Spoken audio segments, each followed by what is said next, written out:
2 weeks of hearings into the policy and concluded that it should be scrapped. Well, that provoked a furious response from the minister behind it, as Becky Johnson reports. And this room here, this is where my brother stayed up until he died quite recently.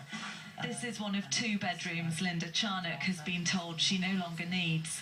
It means since April she's had to pay nearly £25 a week to stay in this 4-bedroom council house in Bolton, where she's lived for 16 years and brought up her family. The government call it the spare room subsidy, but to people like Linda, it's a bedroom tax. She says she does need the rooms, but is struggling since being made redundant last year. My son-in-law is in the armed forces, and my daughter likes to come home with the 3 children, my 3 grandchildren, especially when he's been on tours. He's on a tour of Afghanistan, he's had 2 already, and she's been home at that time. I've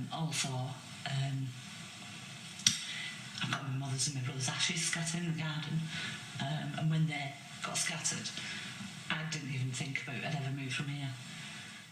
Linda was among hundreds of campaigners who spoke to the United Nations Special Investigator on Housing, who's now said the so-called tax should be axed. I have been hearing hundreds of testimonies, personal stories. I have been receiving also written testimonies from people affected by this policy, with a lot of threats in their human rights. If a person decides to stay, that can compromise, for instance, the ability of the person to eat. But this footage of the UN official from a meeting in Manchester has prompted the government to accuse her of having an agenda. Stop and suspend this bedroom tax immediately. One Conservative grandee has launched a personal attack.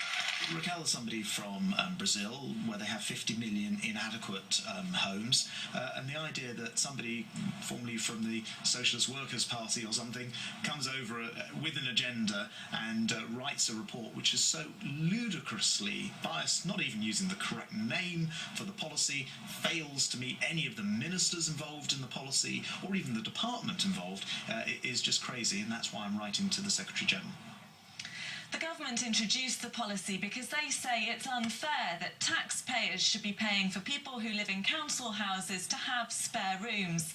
They say it's a policy that should save around £500 million a year. But whether or not it's fair depends on which side of the political fence you're looking from. Becky Johnson, Sky News, Bolton.